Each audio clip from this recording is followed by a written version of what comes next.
Hello guys, this is Suman your maths teacher. स्वागत है आपका alpha beta study YouTube channel पे, जिसमें हम सीटेट के प्रीवियस ईयर क्वेश्चंस को कंप्लीट कर रहे हैं। इससे पहले इसी महासंग्राम की सीरीज के पार्ट नंबर 1 to 17 में मैंने आपको 2023 में हुए सीटेट के पेपर्स के मैथ के पार्ट को कंप्लीट करवा दिया है। और अभी तक अगर वो आपने पार्ट नहीं देखे हैं तो आप प्लेलिस्ट में जाकर वो सभी पार्ट्स देख सकते हैं, क्योंकि अगर आपने 2023 के कंप्लीट पेपर को कंप्लीट कर लेंगे तो आपको ये 2022 या फिर इससे पीछे वाले सालों के पेपर्स काफ़ी इजी लगेंगे। सो ये आज हमारी महासंग्राम की सीरीज़ का 23वां पार्ट है, जिसमें हम 7 जनवरी 2022 के पेपर को कंप्लीट करेंगे। Now let's start the question number first of this video. First question में हमें एक प्रूफ निकालना है सम ऑफ द फ्रैक्शन। ये दो फ्रैक्शन हमें गिवन है, इन दोनों का सम हमें फाइंड आउट करना है। तो इस मिक्स्ड फ्रैक्शन को हम फ्रैक्शन में चेंज करें तो हमारे पास आएगा 8 4 जो 32 और 3 मेरे पास आएगा 35 डिवाइडेड बाय हमारे पास आएगा 8 plus 5/16। So this implies that LCM अगर हम लेंगे तो हमारे पास आएगा 16। यहाँ मेरे पास आएगा 8 2 जो 35 2 जो 70 प्लस 5। कैलकुलेट हम इसे करें तो हमारे पास आएगा 75 डिवाइडेड बाय 16। बट जो आंसर है वो मिक्स्ड फ्रैक्शन में है, सो हम इसको सोल्व करें तो क्या आएगा। देखिए 75 को जब हम 16 से डिवाइड करेंगे, 16 4 जस्ट 64 1 तो इसको हम मिक्स्ड फ्रैक्शन में चेंज करें तो हमारे पास क्या आंसर आएगा 4/11/16। So option number second is our answer. Now next question is which smallest number should be subtracted from this. इसमें से छोटे से छोटा नंबर मैं क्या माइनस करूं to be a perfect square. तो ये हमारे पास क्या बन जाए, परफेक्ट स्क्वायर बन जाए। परफेक्ट स्क्वायर निकालना मैंने आपको बता रखा है इससे पहले वाली वीडियो में ही।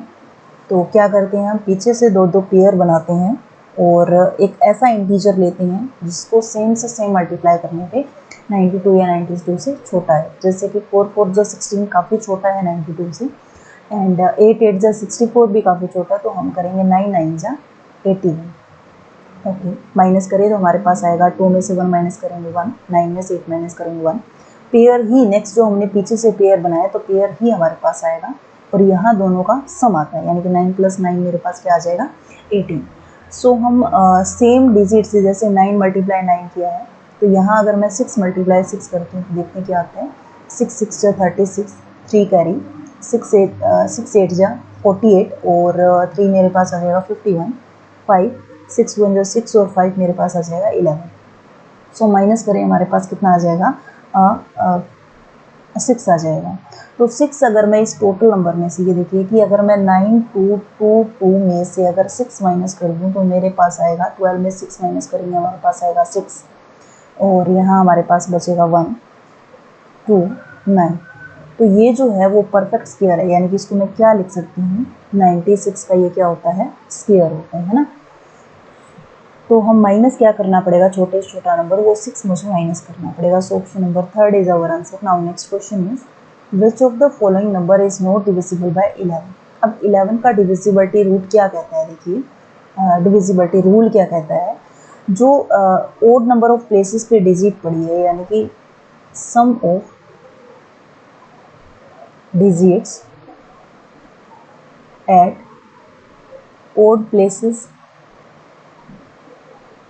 में से हमें माइनस करना होता है sum of digits at even places. अगर हम इनको माइनस कर देते हैं और जो माइनस करने के बाद मेरा आंसर आए या तो वो 0 आए या फिर वो क्या आए और मल्टीपल ऑफ 11 आना चाहिए, तो हम क्या कहेंगे कि वो नंबर हमारे पास क्या होता है मल्टीपल ऑफ 11। तो वो नंबर हमारे पास क्या होगा 11 से डिवाइड होगा, अदरवाइज नहीं होगा। अब यहाँ देखिए मैं ओड प्लेसेस के डिजिट का सम निकालूँ 2 + 2 4 और 4 + 2 हमारे पास हो जाएगा 6 एंड 2 + 2 मेरे पास आ जाएगा 4 4 + me 2 6। तो 6 - 6 हमारे पास क्या होता है 0 होता है, यानी कि 0 डिवाइड होता है 11 से। अब इसका हम चेक करें तो सिमिलर वे से देखिए ओड प्लेसेस के डिजिट का सम निकालूँ 3 + 3 मेरे पास आएगा 6 6 + 3 हमारे पास आएगा 9 और इवन प्लेसेस के डिजिट्स का सम हम निकालें तो 3 + 3 6 6 + 3 हमारे पास आ जाएगा 9, जो कि आया 0 जो 11 से डिवाइड है। अब यहाँ हम निकालें तो 1 + 1 मेरे पास आ जाएगा 2 एंड 1 3 3 और 1 4, ठीक है। इवन प्लेसेस के डिजिट का हम सम निकाले तो यहाँ से मेरे पास आएगा 0 + 1 1, 1 + 0 1 एंड 1 + 3 मेरे पास आ जाएगा 4। तो ये भी मेरे पास 0 आया जो कि 11 से डिवाइड होता है। यहाँ हम चेक करें तो 1 + 1 मेरे पास क्या होगा 1 2 3। इवन प्लेसेस के डिजिट्स का सम निकाले तो हमारे पास आएगा 1 1 और 3 मेरे पास क्या आ जाएगा 4। तो हमारे पास क्या आया -1 आया जो कि डिवाइड नहीं होता 11 से। तो option number 4 is our answer. Now next question is the reciprocal of this number. तो हमें क्या करना है, इसको कैलकुलेट करना है और जो भी आंसर आया उसका रेसिप्रोकल कर देना है। यहाँ से डायरेक्ट मुझे नजर आ रहा है 5 1 जा 5, 11 पे कैंसिल आउट हो रहा है। तो यहाँ से मेरे पास बचा -1 बाय में 11। डिवाइड के साइन को हम मल्टीप्लाई में चेंज करें तो डिवाइड के बाद वाला साइन जो है वो रेसिप्रोकल हो जाता है 11/2। सो 11 से 11 कैंसिल आउट। फाइनली हमारे पास जो यहाँ से कैलकुलेट करके आंसर आया -1/2 आया। ये अभी आंसर हमारा नहीं है, डायरेक्ट ऑप्शन 1 मार्क मत कराना। हमें क्या निकालना है, इसका रेसिप्रोकल निकालना है। तो रेसिप्रोकल ऑफ -1/2 क्या आएगा -2। ठीक है, so option number 2 is our answer. Now next question is A, B, C are the digits. यहाँ A, B, C हमें पुट करना है। What is the value of A and C की क्या वैल्यूज होगी। अब देखिए A B मल्टीप्लाई 3, यहाँ क्या आए B आए, यानी कि जो नंबर यहाँ होगा वही यहाँ होना चाहिए, एंड A और C। ठीक है, तो सपोज कीजिए अगर मैं यहाँ 0 रखती हूँ, है ना, अगर मैं B को 0 रखती हूँ तो 3 को मैं 0 से मल्टीप्लाई करूँ तो मेरे पास 0 यानी कि आता है, यानी कि B मेरे पास 0 हो सकता है। B का ही चेक करते हैं सबसे पहले। फिर सोचिए कि अगर मैं B को 1 रख दूँ तो 3 1 जा 3, यहाँ 1 हुआ तो यहाँ 3 आया, यानी कि 1 भी नहीं हो सकता। 2 रखूँ, अगर मैं यहाँ 2 रखती हूँ तो 3 2 जा 6, यहाँ 2 होगा तो यहाँ 6 आएगा, यहाँ अगर 3 होगा तो यहाँ 9 आएगा, यहाँ अगर मैं 4 रखती हूँ तो 3 4 जा 12, यहाँ मेरे पास 2 आएगा। अगर हम यहाँ 5 रखें तो 3 5 जा 15, 5 आ जाएगा। यानी कि एक तो हमारे पास क्या हो सकता है, या तो B 0 हो सकता है या फिर 5 भी हो सकता है। 6 के लिए चेक करूँ तो 3 6 जा 18, 8 आएगा। 7 से चेक करूँ तो 3 7 जा 21। तो आप चेक कर लेना 0 और 5 के अलावा यहाँ मैं B को ऐसा कोई भी नंबर पुट नहीं कर सकती कि एग्जैक्ट यहाँ B आ जाए। ठीक है, अगर मान लीजिए कि मेरा B होता है 0, यहाँ दूसरा लेके चेक करते हैं। यहाँ मेरा B तो 0 हो गया, डिफाइन हो गया। 3 डिवाइडेड बाय 3 को 0 से मल्टीप्लाई करूँ तो मेरे पास 0 आएगा। अब A का चेक करते हैं। देखिए 3 को मुझे A से मल्टीप्लाई करना है और वही A मेरे पास नंबर यहाँ आना चाहिए। अगर यहाँ 0 होगा तो टोटल ही 0 बन जाएगा, यानी किसी का तो कोई मतलब ही नहीं होगा। ओके, अगर हम A को रखते हैं 1, और वैसे भी ना ऑप्शन से भी हमें डायरेक्ट आइडिया लग रहा है कि A को मैंने 2 3 4 5 ही पुट करके देखना है। ओके, A को अगर हम 2 पुट करते हैं यहाँ पे तो 3 2 जा 6, यहाँ 6 आएगा, यानी कि नहीं ऑप्शन बनता मेरे पास, मैच नहीं करता। अगर मैं यहाँ A को 3 ले लेती हूँ तो 3 3 जा 9, मेरे पास 9 आएगा, तो ये भी मेरे पास ऑप्शन आंसर नहीं होगा। अब यहाँ से मैं चेक करूँ कि A की वैल्यू अगर मैं 4 रखती हूँ तो 3 4 जा 12, यहाँ मेरे पास 2 आएगा, ये भी नहीं होगा, डायरेक्ट यही मेरे पास ऑप्शन आंसर होगा। और आप चेक भी कर सकते हैं कि A के प्लेस पे आप 5 रखते हैं, B के प्लेस पे हमने 0 डिफाइन कर दिया है, और एक यहाँ से मल्टीप्लाई करें तो 0 3 5 जा 15। दैट मीन्स मेरे पास A की वैल्यू क्या हो गई 5 और C की वैल्यू हमारे पास हो गई 1। अगर हम 5 रखते हैं, हमने तो ये केस 0 के लिए चेक किया ना, हमारा आंसर आ गया। बाई चांस आप फर्स्टली चेक करती हैं 5 को, तो ये देखिए ये यहाँ पे मैं 5 रखती हूँ, 3 से मल्टीप्लाई करती हूँ, 3 5 जा 15, 1 कैरी बचा हुआ है मेरा, है ना। तो अगर मैं यहाँ से चेक करूँ कि A को मैंने 2 रख दिया, यहाँ पर 2 रखते हैं तो 3 2 जा 6 और 1 7, नहीं आया सेम। अगर मान लीजिए मैं A को रखती हूँ यहाँ पे 3 3 3 जा 9 और 1 0, नहीं आया भी सेम। अगर मैं यहाँ A को रखती हूँ 4 3 4 जा 12 और 1 कैरी, यहाँ 3 यहाँ 4, नहीं आया सेम। अगर मैं यहाँ 5 रखती हूँ 3 5 जा 15 और 1 कैरी 6, नहीं आया, तो 5 हमारे पास रिजेक्ट हो जाएगा। So option number 4 is our answer. Now next question is if the value of x is 25% more than the value of y, then the value of y is less than the value of x। इस type के question है ना, काफ़ी confusion create करते हैं। तो एक shortcut मैं आपको बताती हूँ, मिनटों के सेकंडों में आपका आंसर निकल जाएगा। मान लीजिए कि एग्जाम में आपसे बोला जाता है कि कोई नंबर x और y दो नंबर है, और कहा जाए कि x y से इतना ज़्यादा है तो y x से कितना कम होगा, है ना। इस टाइप के क्वेश्चन अगर आ जाएं तो हमारे पास क्या होगा, x divided by 100 plus x multiply 100, या फिर हम क्या यूज़ करेंगे, x divided by 100 minus x multiply 100। क्या मीनिंग है, कहाँ प्लस का यूज होगा, कहाँ माइनस का, वो मैं आपको समझाती हूँ। अब देखिए बोला गया है if the number value of x, अगर पहले हमारे पास मोर देन की बात हो जाए ना तो हम प्लस वाला फॉर्मूला यूज करेंगे। अगर मान लीजिए यहाँ पर लेस देन की बात होती तो मैं ये फॉर्मूला यूज करती, ठीक है। ये हमारे पास यूज होगा मोर देन के लिए, और ये वाला फॉर्मूला जो यूज होगा वो होगा लेस देन के लिए यूज, ठीक है। ये फॉर्मूला यूज होगा लेस देन के लिए, ओके। अगर हम इसमें अप्लाई करते हैं एक्स के प्लेस पे, जो पहले हमसे बोला गया ना इतना ज़्यादा है वही आपको पुट करना है, तो एक्स के प्लेस पे हम पुट करेंगे 25, 100 प्लस 25 125, मल्टीप्लाई हमारे पास आ जाएगा 100, तो 25 1 जा 25, 25 5 जा 125, 5 1 जा 5 2 जा 0, तो हमारे पास क्या आ जाएगा 20% आंसर आ जाएगा डायरेक्ट। कुछ भी नहीं लगना था, 2-3 सेकेंड ही आपको लगने है इसमें। और एक और मेथड भी होता है इस क्वेश्चन को करने का, वो लॉन्ग मेथड होता है जो जनरल मेथड हम कहते हैं। तो इसमें हम क्या करेंगे, देखिए सपोज कर लेते हैं, इन्होंने बोला है ना कि if the value of X is 25% more than the value of Y, ठीक है। तो हम लेट कर लेते हैं कि वाई हमारे पास क्या होगा 100 होगा, okay. Let Y equal to 100, और ये सेकंड मेथड है। और मैं तो यही राय आपको दूंगी कि आपको शॉर्ट मेथड ही अप्लाई करना चाहिए, जितना टाइम आप सेव कर सकते हैं वही बेस्ट होगा। और y हमने अगर 100 लेट कर लिया तो इन्होंने कितने बोला, if the value of x is 25% more than the value of y, तो दैट मीन्स मेरा x क्या होगा 125, ओके। आगे ये कहते हैं कि then the value of y is less than the value of x, तो y की वैल्यू कितनी कम है x से, तो दोनों का डिफरेंस कितना है, डिफरेंस हमारे पास है 25, किसके रिस्पेक्ट में पूछ रहा है, ये बात काफ़ी इंपॉर्टेंट होती है। इसने बोला then the value of y is less than the value of x, तो वो बोल रहा है x के रिस्पेक्ट में, तो यहाँ वैल्यू x की आएगी, ठीक है। मल्टीप्लाई 100, 25 1 जा 25 5 जा 5 2 जा, तो हमारे पास क्या आया 20% answer. So option number first is our answer. Now next question is how much 2y की power 4 minus 15y square plus y plus 15 is greater than, ये वैल्यू कितनी बड़ी है इससे, तो इस वैल्यू में से अगर हम ये माइनस कर देंगे तो एग्जैक्ट आंसर ही हमें पता चल जाएगा ना।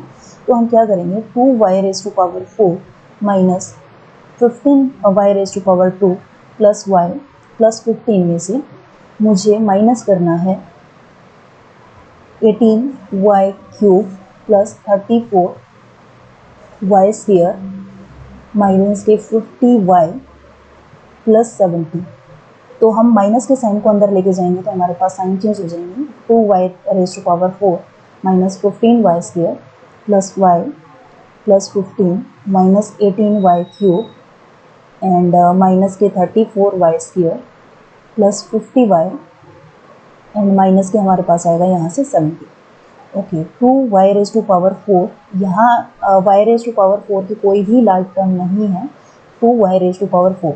अब ऑप्शन हमें रिजेक्ट करने है ना, तो यहाँ से ही दोनों ऑप्शन रिजेक्ट होगी, देखिए यहाँ से हमें चेक करना है, ओके। अब यहाँ से हम चेक करें y रेज टू पावर 2 यानी कि 15 और माइनस 34 हमारे पास कितना होगा 49 y रेज टू पावर 2, ठीक है। यहाँ से हम चेक करें तो हमारे पास देखिए दोनों ऑप्शन देना, आपको आगे कंप्लीट सोल्व करना ही नहीं है इसको।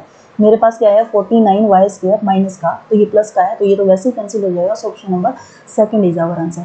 और एग्जाम में ना आपको ये लिखना नहीं है, मैं आपको समझा रही हूँ तब लिखना है। आपको क्या करना है, डायरेक्ट आपको माइंड में ही क्लिक होना चाहिए कि ये माइनस होगा ना तो साइन सबके चेंज हो जाएंगे। अब डायरेक्ट आप 2y की पावर 4, यहाँ कोई भी टर्म नहीं है y की पावर 4 की, तो आपको चेक करना ही नहीं है, डायरेक्ट 2y की पावर 4, ऑप्शन कैंसिल। और फिर माइनस के 15y स्क्वायर, ये प्लस का तो ये माइनस हो जाएगा। मीन्स आप डायरेक्ट ही करना है इस क्वेश्चन को ताकि आप टाइम अपना सेव कर सकें। Now next question is 7x minus 1 equal to 48, ये इक्वेशन हमारे पास गिवन है और हमें वैल्यू निकालनी है इसकी, दैट मीन्स मेरे पास वैल्यू होनी चाहिए x की। तो यहाँ से 7x is equal to 48, minus के 1 को राइट हैंड साइड पे हम शिफ्ट करें तो आएगा प्लस का 1, सो 7x इज इक्वल टू 49, और x की वैल्यू यहाँ से हमारे पास हो जाएगी 7 7 जा 49, ठीक है। तो 2x की पावर 3 प्लस 3x, x की वैल्यू यहाँ हम सब्स्टिट्यूट करें तो मेरे पास आएगा 2, 7 की पावर 3 प्लस 3 7, ओके। 7 का क्यूब हमारे पास होता है 343 एंड प्लस 3 7 जा 21, दिस इम्प्लाइज दैट 2 3 जा 6, 2 4 जा 12, सॉरी इट्स माई अपॉलॉजी, 2 3 जा 6, 2 4 जा 8, 2 3 जा 6 plus 21, this implies that 7, 8 and 2 हमारे पास होगा 10, एंड 7 1 कैरी 7, सॉरी 6 1 कैरी यानी 7. So option number first is our answer. Now next question is coefficient of x in the product of, इन दोनों की अगर हम प्रोडक्ट करते हैं तो x का कोफिशिएंट क्या होगा. देखिए x माइनस वाई की प्रोडक्ट हम करें 3x प्लस 5 से 5y से. डायरेक्ट आपको कंप्लीट नहीं करना है. देखिए अब खुद माइंड में ये चीज़ें क्लिक होनी चाहिए. x को आप 3x से मल्टीप्लाई करने का तरीका क्या होगा कि आप पहले x को इस कंप्लीट ब्रैकेट से मल्टीप्लाई करेंगे. मैं जस्ट ओनली समझाने के लिए आपको बता रही हूँ, आपको ये सब कुछ नहीं लिखना है. प्रैक्टिस बनाइए ताकि आप टाइम सेव कर सके. तो हमने क्या किया, x को पहले कंप्लीट इस ब्रैकेट से मल्टीप्लाई किया, माइनस y को इस कंप्लीट ब्रैकेट से मल्टीप्लाई किया. जब आप x को 3x से मल्टीप्लाई करेंगे तो 3x स्क्वायर आएगा, है ना. तो क्यों ही जाना है जब हमें x का कोफिशिएंट चाहिए. जब मैं x को मल्टीप्लाई करती हूँ 5y से तो हमारे पास क्या आएगा 5xy. जब माइनस के y को मैं मल्टीप्लाई करूँगी 3x से तो मेरे पास आएगा माइनस के 3xy. ठीक है. अब y को मैं मल्टीप्लाई करूँ y से तो y स्क्वायर आएगा. किस लिए जाना है हमें वहाँ. तो क्या करेंगे, अब इसको हम कैलकुलेट करें तो 5xy में से 3xy हम माइनस करेंगे तो हमारे पास आएगा 2xy. हमसे कोफिशिएंट पूछा है x का, यानी कि x के अलावा आपके पास जो भी पड़ा है वो आपके पास x का कोफिशिएंट होगा. सो कोफिशिएंट ऑफ x हमारे पास क्या आ जाएगा 2y. So option number first is our answer. Now next question is factor of, इसका आपको क्या निकालना है, फैक्टर निकालना है. तो देखिए 15xy माइनस के 6x, 3 और x हमारे पास कॉमन आ रहा है. फर्स्ट टू टर्म में से मैंने 3x कॉमन लिया तो मेरे पास बचेगा 3 5 जो एंड x कॉमन आ चुका है तो हमारे पास आएगा y माइनस के हमारे पास क्या आएगा 3 2 जा 6 2, x बाहर जा चुका है. इन दोनों टर्म में से कुछ भी कॉमन नहीं आ रहा तो प्लस का 1 हम कॉमन निकाल लेते हैं. अंदर मेरे पास बचेगा 5 माइनस 2. अब इन दोनों टर्म में से हमारे पास देखिए क्या बच रहा है 5y माइनस 2. इसको हम बाहर निकाल लें तो हमारे पास अंदर क्या बचेगा 3x प्लस 1. सो चेक करते हैं कौन सा ऑप्शन 5 माइनस 2 5x ये नहीं होगा and 3x plus 1 5y minus 2. Yes, option number second is our answer. Now next question is in the triangle ABC. ABC एक ट्राइंगल है और ABC हमारे पास ट्राइंगल है जिसमें AB हमारे पास 12 सेंटीमीटर है, BC हमारे पास है 15. Then which of the following statement is true. AC की बात है तो ये AC क्या होना चाहिए. देखिए जब भी हम कोई ट्रायंगल ड्रॉ करते हैं तो तीसरी जो साइड होती है ना वो पहली दो, यानी कि कोई भी दो साइड, थर्ड साइड क्या होगी, किन्हीं भी दो साइड से हमेशा छोटी होती है. यानी कि दो साइड का सम ऑलवेज ग्रेटर देन होता है देन द थर्ड साइड. ठीक है. अब ये तो डायरेक्ट हमें पता है कि AC जो होगा वो छोटा होगा 12 प्लस 15 से, है ना. ये तो आपको पता है कि थर्ड साइड दो साइड का सम ऑलवेज क्या होता है तीसरी साइड से बड़ा होता है. तो AC की वैल्यू हमारे पास लेस देन आएगी 27 से. सो रिजेक्ट करें, हमारे पास AC इक्वल है 27 की कभी नहीं हो सकता. AC बड़ा है यानी कि थर्ड साइड बड़ी है, बाकी दो साइड के सम से ये भी नहीं हो सकता. AC की वैल्यू छोटी आएगी 3 से, ऐसा भी नहीं, ऐसा इसके लिए श्योरिटी हमारे पास नहीं है. अब देखिए दूसरा मेथड क्या है. दूसरी मैं बात आपको बताऊं तो कभी भी हम तीसरी साइड को निकालें ना तो तीसरी साइड क्या होती है, पहली दो साइड के सम, यानी कि AB plus BC less than होता है थर्ड साइड के, sorry it's my apology, minus होता है यहाँ साइन माइनस, लेस देन होता है दोनों साइड के सम. ठीक है. कुछ नहीं करना आपको, थर्ड साइड जो होती है पहली दो साइड के डिफरेंस यानी कि 15 माइनस 12 लेस देन AC की वैल्यू होनी चाहिए इन दोनों के सम की. ठीक है. तो यहाँ से मेरे पास क्या आता है 3 less than AC less than 27. So option number first is our answer. तो AC हमने यहाँ चेक किया तो AC की वैल्यू 3 से तो बड़ी ही आएगी. सपोज कीजिए अगर मैं AC को ले लेती हूँ यहाँ पर 2, सपोज किया हमने AC को मैंने क्या ले लिया 2 ले लिया या फिर 3 ले लिया, तो देखिए 12 प्लस 2 मेरे पास 14 आएगा, यानी कि दो साइड का सम तीसरे से छोटा है. अगर मैं इसको 3 ले लेती हूँ तो 12 प्लस 3 मेरे पास क्या आ जाएगा 15 आ जाएगा. तो 15 इक्वल टू 15, दो साइड सेम होगी. ऐसी ट्रायंगल की कंस्ट्रक्शन हम कर ही नहीं सकते. तो याद रखना यहाँ पर इनइक्वालिटी आएगी, ये लेस देन वाली लेस देन आएगा, यहाँ इक्वल टू नहीं लगाना है आपको. So option number first is our answer. Now next question is which of the following figure do not have the same line of symmetry. ऐसी कौन सी दो फिगर्स हैं जिनकी लाइन ऑफ सिमेट्री सेम ना हो. ठीक है. आइसोसेलेस ट्रायंगल वो ट्रायंगल होती है जिसमें दो साइड इक्वल होती है. ठीक है. और इसमें लाइन ऑफ सिमेट्री हमारे पास बनता है एक. ओके. काइट फिगर जो होती है वो इस टाइप की फिगर होती है जिसमें लाइन ऑफ सिमेट्री हमारे पास एक होती है जो कि वर्टिकली लाइन ऑफ सिमेट्री होती है. अब बात हम करें रोम्बस की, तो रोम्बस में हमारे पास डायगोनली 2 लाइन ऑफ सिमेट्री होती हैं. और रेक्टेंगल की अगर मैं बात करूं तो हमारे पास रेक्टेंगल में भी क्या होती है, 2 लाइन ऑफ सिमेट्री होती है, सॉरी इट्स माय अपॉलॉजी, एक वर्टिकली होती है और एक हॉरिजॉन्टल होती है। स्केलेन ट्रायंगल की हम बात करें तो स्केलेन ट्रायंगल तीनों साइड डिफरेंट साइड होती हैं, उस फिगर को स्केलेन ट्रायंगल बोला जाता है और इसमें कोई भी नो लाइन ऑफ सिमेट्री, कोई भी लाइन ऑफ सिमेट्री नहीं होती। सिमिलर वे से पैरेललोग्राम में हम चेक करें तो हमारे पास पैरेललोग्राम यानी कि इन दोनों में हमारे पास कोई भी लाइन ऑफ सिमेट्री नहीं होती।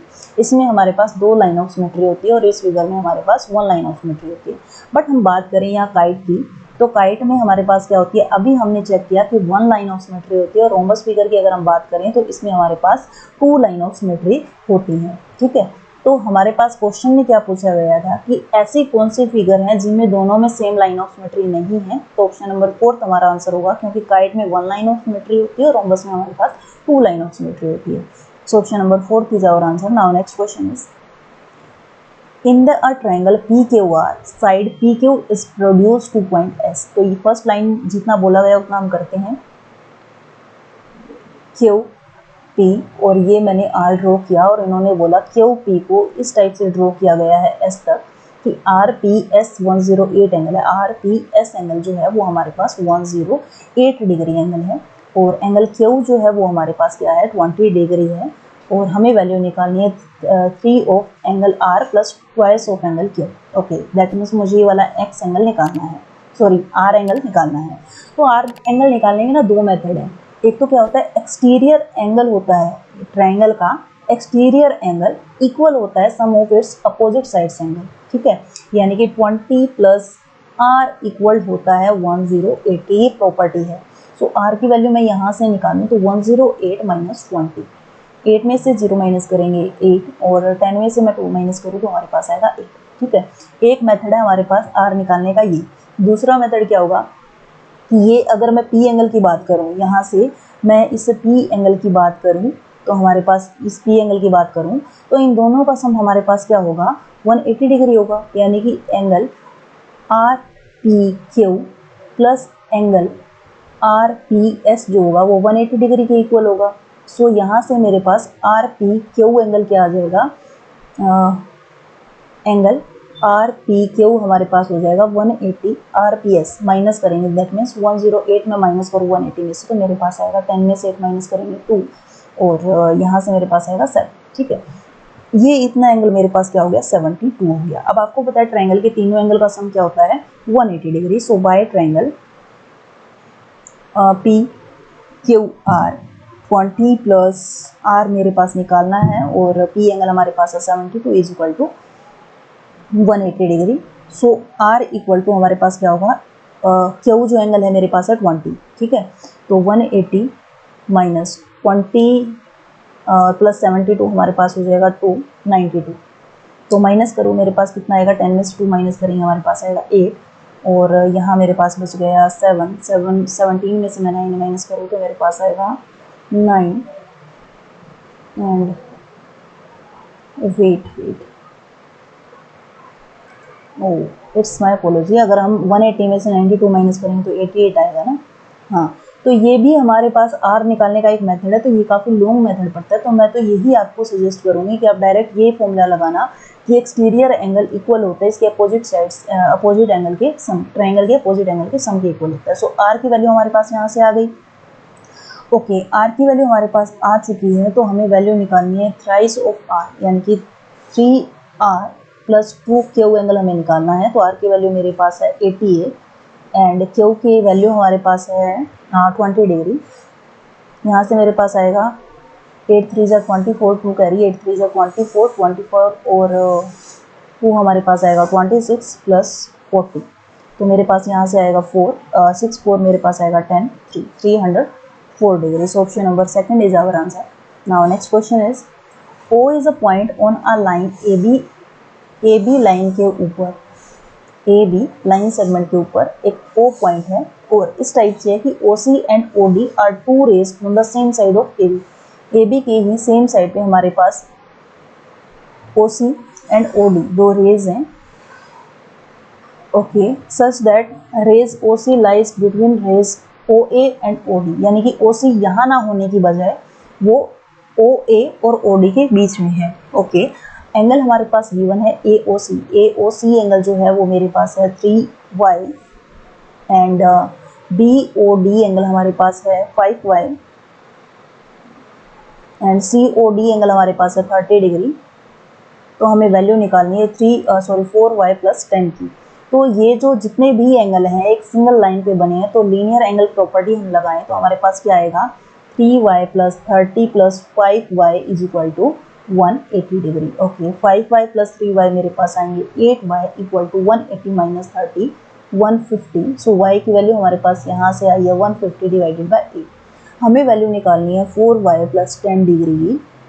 तो यहाँ मैं y की वैल्यू सब्स्टिट्यूट करूँ 4 मल्टीप्लाई 150 डिवाइडेड बाई 8 प्लस 10। 4 1 जा 4 2 जा 2 से कैंसिल आउट करो तो मेरे पास आएगा 4 7 जा 14 4 5 जा और 75 प्लस 10 हमारे पास होगा 85 degree. So option number 3 is our answer.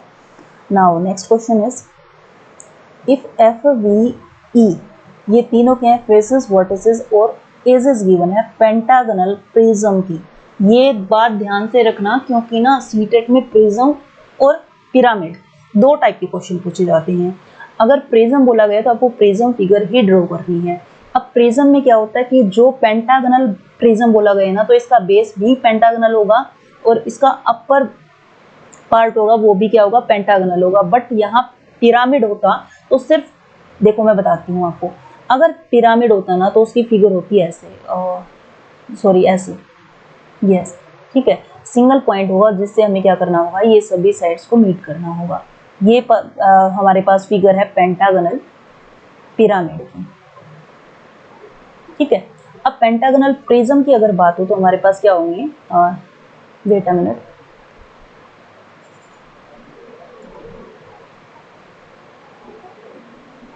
Pentagonal prism हमारे पास होता है इस टाइप की फिगर।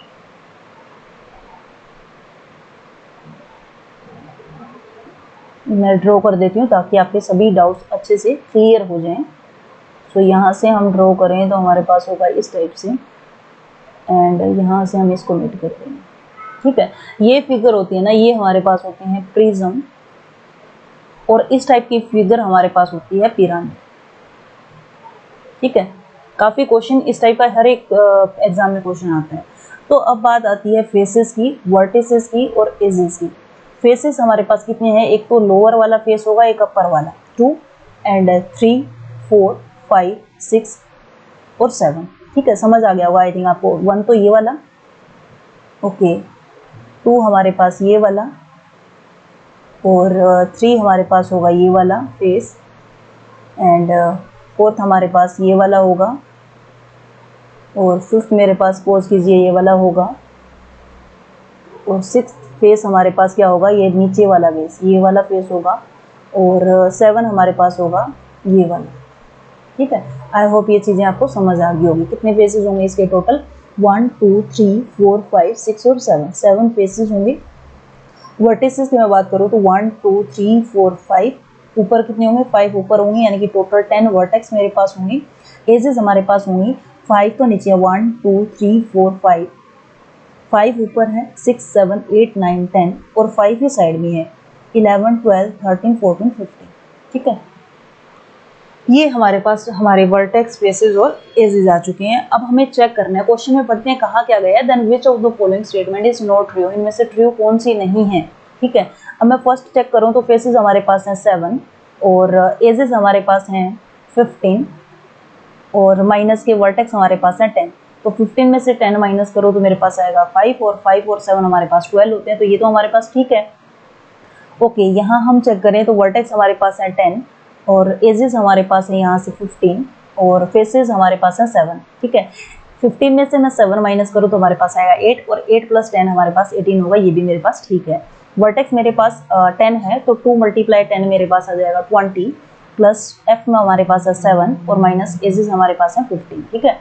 तो 7 माइनस 15 मेरे पास आएगा माइनस का 8, 10 में से मैं माइनस का 8 करूँ तो मेरे पास कितना आएगा, 20 में से माइनस 8 करें तो हमारे पास आएगा 12 प्लस का, तो ये मेरे पास क्या आया 10 आया। सो ऑप्शन नंबर 3 हमारे पास आंसर होगा, क्योंकि इन्होंने पूछा था कौन सा ट्रू नहीं है, तो 3 हमारे पास ट्रू नहीं है।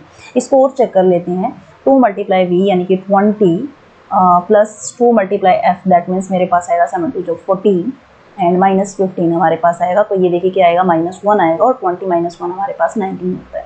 So option number 3 is our answer. Now next question is area of rhombus हमारे पास गिवन है, तो रोम्बस का एरिया हमारे पास होता है d1 × d2 यानी कि डायगोनल 1 × डायगोनल 2 डिवाइडेड बाय 2। ठीक है, ये हमारे पास गिवन है 240, ये होता है हमारे पास रोम्बस।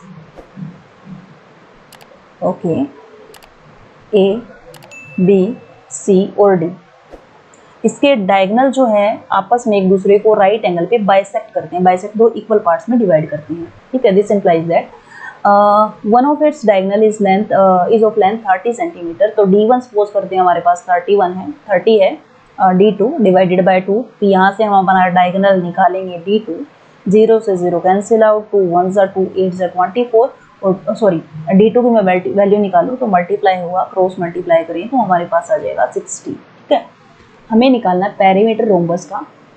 तो रोम्बस का जो पेरीमीटर हमारे पास होता है 4 मल्टीप्लाई होता है साइड। ठीक है, इसके लिए हमारे पास क्या होनी चाहिए, साइड होनी चाहिए। अब AO की मैं बात करूं, कंप्लीट AC डायगोनल सपोज करते हैं मेरे पास 16 है, तो मेरे पास AO होगा 8, क्योंकि डायगोनल आपस में एक दूसरे को राइट एंगल पे बाइसेक्ट करते हैं। ठीक है, ये हमारे पास 30 था, तो ये मेरे पास कितना हो जाएगा 15। अब AOB जो है वो मेरे पास क्या बनती है, राइट एंगल ट्रायंगल बनती है। तो यहाँ से मेरे पास AB की मैं वैल्यू निकालूं तो वो क्या होगी, रूट ऑफ यानी कि हाइपोटेन्यूज क्या होगा, बेस का स्क्वायर 8 का स्क्वायर प्लस में मेरे पास क्या आ जाएगा 15 का स्क्वायर। ठीक है, स्क्वायर ऑफ 8 हमारे पास होता है 64 एंड स्क्वायर ऑफ 15 मेरे पास होता है 225। ओके, यहाँ से टोटल करें तो मेरे पास आएगा 982, दैट मीन्स ये जो हमारे पास होता है 17 इसका स्क्वायर रूट होता है। ठीक है, तो हमारे पास क्या आ जाएगा, पेरीमीटर इक्वल टू 4 × 17, 17 4 से हमारे पास होता है 68 centimetre. So option number fourth is our answer. Now next question is length of a rectangular field is thrice its breadth. एक रेक्टेंगुलर फील्ड है जिसकी ब्रेड्थ अगर मैंने b लेट की है तो उसकी लेंथ जो है ब्रेड्थ का 3 गुना है। If perimeter of the field is 400, तो पेरीमीटर रेक्टेंगल का हमारे पास होता है 2l + b इक्वल टू हमारे पास होता है पेरीमीटर। 2l की वैल्यू हमारे पास है 3b, b की जगह पे हमने b राइट किया और पेरीमीटर हमारे पास ये बना है 400। तो यहाँ से मेरे पास आएगा 3b + b 4b, 4 2 जा 8b equal to 400, that means 8 5 जा 40, तो b की वैल्यू हमारे पास आई है 50। तो l हमारे पास क्या होगा 3b, दैट मीन्स मेरे पास l की वैल्यू हो गई 150। हमें वैल्यू निकालनी है 2 × लेंथ प्लस 3 × ब्रेड्थ। 2 × लेंथ मेरे पास आई है 150 और ब्रेड्थ हमारे पास है 50। तो कैलकुलेट करें, बोर्ड मास अप्लाई करना, आप इन दोनों को ना पहले प्लस मत कर देना। तो बोर्ड मास हमें क्या कहता है कि पहले आप मल्टीप्लाई करो उसके बाद आपको एडिशन करनी है। तो 15 2 जा 30, 300 प्लस में मेरे पास यहाँ से आएगा 150 इक्वल टू हमारे पास क्या आएगा 054। So option number 2 is our answer. Now next question is from a cube of side 8 centimetre. एक क्यूब है आपके पास जिसकी साइड है 8 सेंटीमीटर। ठीक है, 8 centimetre. Small cube each of side 4 centimetre are cut. छोटे छोटे क्यूब्स कट किए गए हैं जिनकी साइड कितनी है 4 सेंटीमीटर। ऐसे क्यूब्स कट किए गए हैं इस बड़े वाले क्यूब में से। ठीक है, व्हाट इज द डिफरेंस। अब आगे चलने से पहले ना हम ये निकालते हैं कि इसके कितने छोटे छोटे क्यूब्स बने होंगे, यानी कि नंबर ऑफ क्यूब्स कैसे बने होंगे। अब देखिए जितना भी मटेरियल है उससे छोटे छोटे क्यूब्स बनाए गए हैं। तो सपोज कीजिए जो ये बड़े वाले का वॉल्यूम है ना, तो जितने भी नंबर ऑफ क्यूब्स बने होंगे उसको स्मॉल वाले यानी कि छोटे वाले के वॉल्यूम से अगर मैं नंबर ऑफ क्यूब से मल्टीप्लाई कर दूं तो मटेरियल तो दोनों साइड सेम हुआ ना। दैट मीन्स अगर नंबर ऑफ क्यूब्स हमें निकालना हो ना तो बड़े वाले क्यूब के वॉल्यूम को हम छोटे वाले क्यूब के वॉल्यूम से डिवाइड करेंगे। तो नंबर ऑफ क्यूब्स मुझे निकालना है तो हम क्या करेंगे, अब डायरेक्ट है, इसका वॉल्यूम क्या होता है साइड का क्यूब, दैट मीन्स 8 × 8। अब छोटे वाले क्यूब का साइड हमारे पास 4 है तो हम क्या करेंगे, वॉल्यूम 4 × 4 4 2 जा 4 2 जा एंड 4 2 जा। तो नंबर ऑफ क्यूब्स हमारे पास बनेंगे 2 2 जा 4 4 2 जा 8। तो ये हमारे पास बन गए नंबर ऑफ क्यूब्स। ठीक है, ये पहली लाइन से जितना भी हमने निकाला है वो आ चुका है। अब आगे पूछा क्या गया है, what is the difference between total surface area of small cubes, all small cubes and of the original cube. Original का total surface area, total surface area होता क्या है वो देखिए। टोटल सरफेस एरिया हमारे पास होता है 6 साइड का स्क्वायर, ठीक है। निकालना क्या है, डिफरेंस निकालना है किस किस का, बड़े वाले क्यूब के टोटल सरफेस एरिया का, यानी कि 6 मल्टीप्लाई बड़े वाले क्यूब की जो साइड थी वो हमारे पास थी 8 × 8, माइनस किस में से माइनस करना है, इसका, हाँ टोटल सरफेस एरिया इसका ज़्यादा आएगा। तो ये हम एरिया निकाल लेते हैं पहले बड़े वाले क्यूब का, यानी कि ओरिजिनल क्यूब का total surface area. Wait a minute, पहले हम निकाल लेते हैं अलग अलग, उसके बाद हम ऐड करेंगे, ठीक है। टोटल सरफेस एरिया हमारे पास फॉर्मूला होता है ये, तो टोटल सरफेस एरिया मेरे पास ओरिजिनल क्यूब का, ऑफ ओरिजिनल क्यूब का निकालेंगे, जो कि हमारे पास कितना आएगा 6 × 8 × 8, ठीक है। और total surface area of all small cubes हमारे पास कितना आएगा, टोटल हमारे पास 8 क्यूब्स हैं और टोटल सरफेस एरिया का फॉर्मूला होता है 6 × साइड, यानी कि साइड हमारे पास है 4 × 4। इन दोनों का हमें क्या निकालना है, डिफरेंस निकालना है, ठीक है। तो मैं यहाँ निकाल रही हूँ दोनों का डिफरेंस, 8 × 6 × 4 × 4।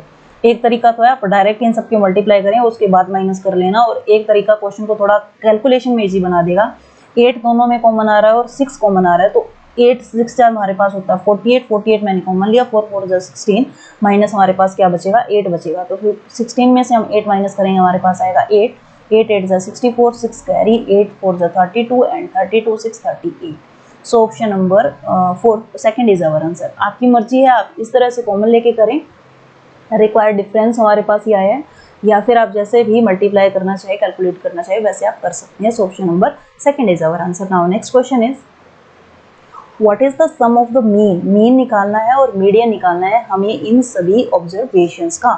तो मीडियन निकालने के लिए आपको चाहिए असेंडिंग ऑर्डर, तो असेंडिंग ऑर्डर आप इन सबका लिखें तो आपके पास क्या आएगा, सबसे छोटा नंबर देखिए हमारे पास है यहाँ से 6, फिर हमारे पास है 8, उसके बाद हमारे पास है 9, देन हमारे पास है 12, 13 एंड 15, 18, 20, 21 और 25। यस, मीन हमें निकालना होता है, तो मीन का फॉर्मूला हमारे पास होता है सम ऑफ ऑब्जर्वेशन, यानी 6 + 8 + 9, इन सबको टोटल हम सम करते हैं तो हमारे पास 147 आएगा। मैं ऐड नहीं करके दिखा रही हूँ क्योंकि कॉमन चीज़ें ही आई थिंक आपको आती होगी। टोटल नंबर हम काउंट करते हैं 1 2 3 4 5 6 7 8 9 10, 10 है, तो मीन हमारे पास आएगा 14.7, ठीक है। अब मीडियन हमारे पास क्या होता है, मिडल, अब इवन नंबर ऑफ टर्म्स है ना, तो मिडल 2 टर्म्स का हमें क्या करना है, मीन निकाल देना है, यानी कि 13, मीडियन होगा 13 + 15 / 2, तो हमारे पास यहाँ से कितना आएगा 8, 2 डिवाइड करते हैं तो हमारे पास आता है 14, ठीक है। हमें क्या निकालना है, सम निकालना है मीन और मीडियन का, तो हमारे पास रिक्वायर्ड जो सम आएगा वो आएगा 14.7 प्लस में 14, that means 28.7। So option number second is our answer. Now next question is the letters written on paper slips of the word mathematics are put in a bag।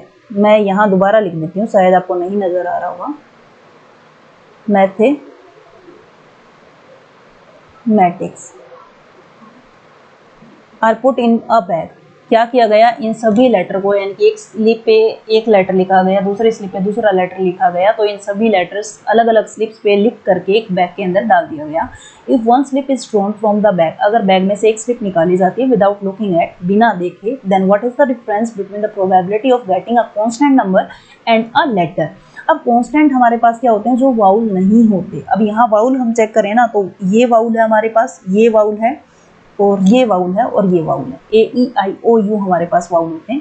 Total number of letter कितने हैं, total number of letters हम check करते हैं पहले, हमारे पास क्या है 1 2 3 4 5 6 7 8 9 10 11 लेटर है मेरे पास।